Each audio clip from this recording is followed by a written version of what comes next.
My experience within BT has been educational, eye-opening, and very, very challenging. I've met some extraordinary colleagues who have a wealth of experience and from a wide range of cultures, backgrounds, religions, and experiences in life.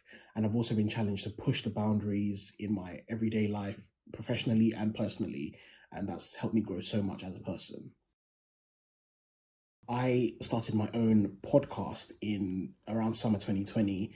It's called Beyond the Hashtag, and it does what it says on the tin. It's aiming to be a mouthpiece to go beyond just the surface level of discrimination news and anti-discrimination solutions, but specific to the world of UK football, because I believe that where we see loads of stories about those across the continent and those across the world of their own problems of racism and discrimination in general, I feel like we in this country still have a massive problem and a long way to go in our journey. And, the idea came about in 2017 when I did my politics dissertation on this specific subject of kicking racism out of British football. We do bi-weekly and monthly roundups and catch-ups of the most prominent stories about discrimination in the world of British football, but most importantly, we give solutions at each episode as to what we think could come about to resolve these issues that we see in the news pretty much every day.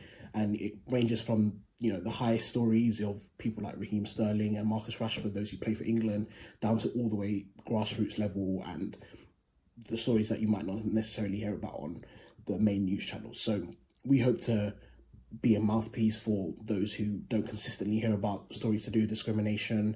And, we interview ex-players, current players, those within the discrimination industry. So Kick It Out, if you've heard of them. We interviewed their head of development, Troy Townsend, and various content creators within the British football scene to bring about a wide range of inclusivity discussions to our platform and to hopefully bring the knowledge to the rest of the country.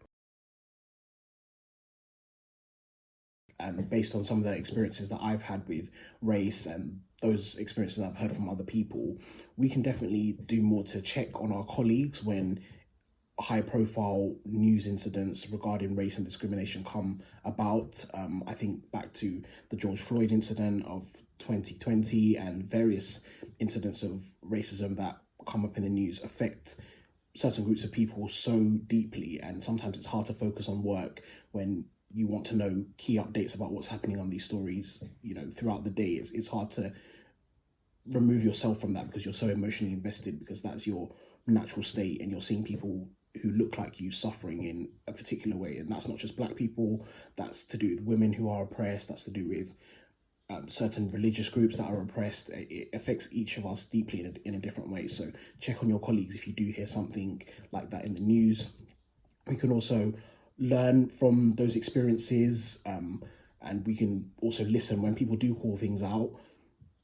Take it in, because you might not be aware of what has offended someone, and ultimately it's not up to you to decide what doesn't offend someone. So we often hear incidents of banter where people think things are friendly jokes, but they're not. So if someone does call something out that it has offended them, especially in the world of discrimination, do take that in and take the learning from that to not do it again, and also to pass it on to people who might think that that kind of incident is okay. You can also educate yourself, and I'm often taught towards white male colleagues and allies who are ultimately, I believe, going to be the ones who help drive the issues of discrimination out of our society, because they are the least oppressed.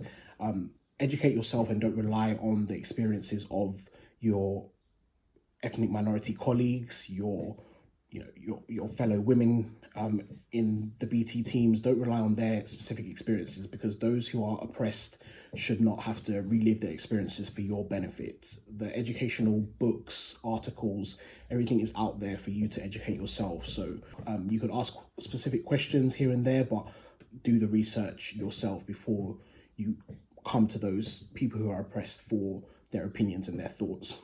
And lastly, I would say hold leaders and organizations to account for their anti-discrimination policies. Normally when a major event happens to do with discrimination, there'll be an immediate reaction, an immediate response, and subsequently policies and statements will be made months and years down the line hold those leaders and those organizations to account to see what they've done since that incident. And that's what my podcast tries to do, especially in the football world. A lot of statements are made, and we look a year down the line and say, what have you done since then? What reports have you brought out? What are the statistics to show that you're making progress in the area of anti-discrimination? I always try to show my appreciation to those who go above and beyond, especially for me in my everyday professional life. And most notably think of my colleagues in India who are amazingly talented at what they do, and they work long hours and they always put in the most ridiculous amounts of effort to get what we need for ourselves as individuals and for our customers. And even in my own specific team on the contract that I'm working on, we went the extra mile to get up at 5 a.m. one Friday, and we're going to do it consistently as well to show our appreciation for the hours that colleagues work, and to also show that, you know, they are not alone in their efforts to help us and our customers. So yeah, it's brought about a real team feel to our contract specifically, and I hope that others will show that level of inclusivity in various teams around BT.